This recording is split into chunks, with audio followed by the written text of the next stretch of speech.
Test driving the new Battle Pass vehicles. Hello guys, once again it's Matt. Thank you all the members and Patreons. Make sure to subscribe and let's get into it. And we're going to test drive all the new Battle Pass vehicles, starting with the Kunstiger, which is the new Tiger 2 that was actually, it was captured after the war and it was transferred to Sweden to actually test their cannons onto it. So it's a very interesting tank, I gotta say. But it is in the game pretty much a normal King Tiger, right? So as you see, it doesn't change much. Has the same ammunition, smoke grenades, everything like that from the P model, right? Commonly known as the P model in the game. As you see, the armor, everything like that is pretty much the same. It has some different camouflages, which is pretty cool. They're very, very cool. See? Yeah, some winter ones, and it has this S2 like he had in real life. If we go to a test drive, you will see that it's the same. So there's not even too much to talk about.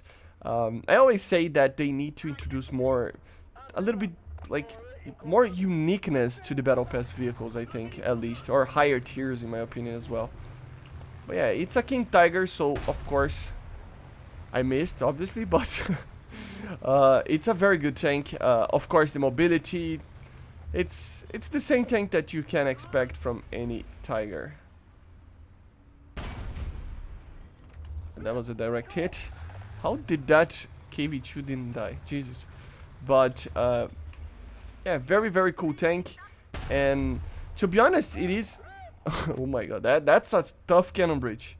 But yeah, it really adds something to the Swedish tech tree, right? I mean, it's a tank that really is good if you know how to use it. And yeah, for Sweden, it can be a very, very interesting tank for them. So yeah, let's go to the next one. And then we have the P51C11NT, which is pretty much the same as the other P51, you know. As from the Japanese tech tree. Doesn't have any camouflages, as you see. It is a premium one. It has some bombs, as you saw over here. And I think the only main problem that this aircraft has is the lack of 6 50 cals. It actually has only 4. That's why I never liked the P51Cs too much, because they only have 4 50 cals. It's okay for the BR that they have, but still, sometimes it takes a while to kill a target.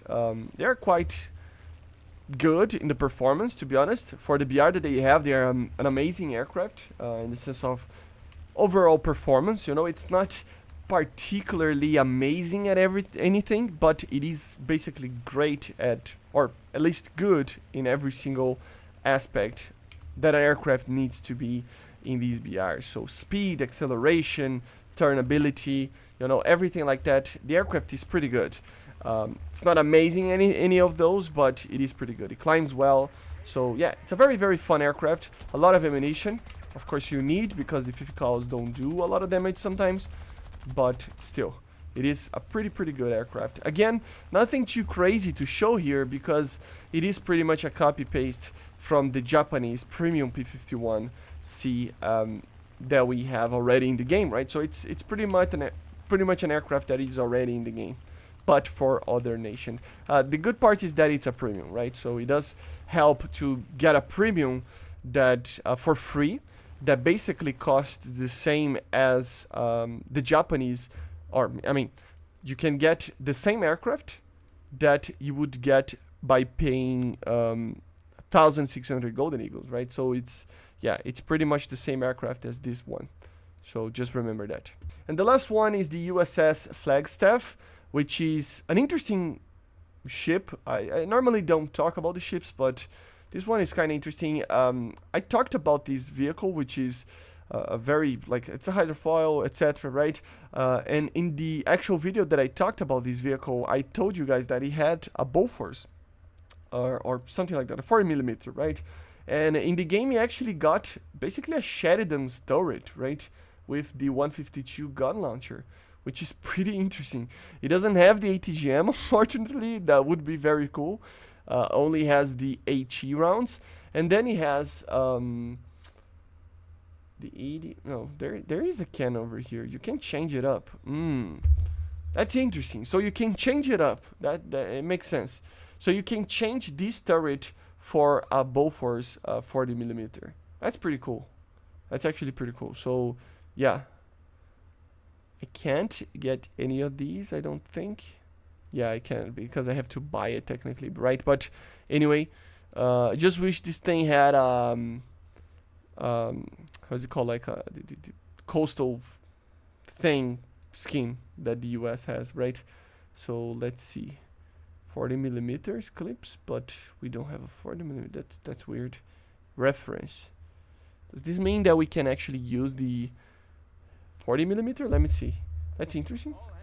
Yeah, nice. So I can test the 40 millimeter. So if you upgrade it, you can change the turret for a Bofors 40 millimeter. So that's pretty cool. That's pretty cool. Let's speed up to see the hydrofoil working. Stop shooting. Of course, the gun is pretty good for lightly armored vehicles. And as you see, it's above the water, of course, being a hydrofoil. It's pretty good, actually. It's very mobile, just like any other one, right? Of course, we have the 50 cals as well on top of it. And then we do have... And we have kind of a mortal on the back there as well, which can be very loud, actually. That's a very small cannon to have such a massive sound. But yeah, it's basically a mortal, right? And if you change it up, let me check. You can actually test it out with the Sheridan's turret, which is pretty interesting. Test sail. Let's... I can only use this one. That's boring. I really wish I could test it out. For some reason, I cannot test with the other turret. But yeah, this is a funny turret to have in a tank like this. Does he have like a... I mean, with a rangefinder, it will actually be okay. And it's open turret. Like, it's kind of different. Very, very cool, guys. But yeah, these are the Battle Pass vehicles. If you are interested in them, I will leave the links in the description for you to test them out. And I see you guys on the next one. So make sure to subscribe. And bye, guys. See you.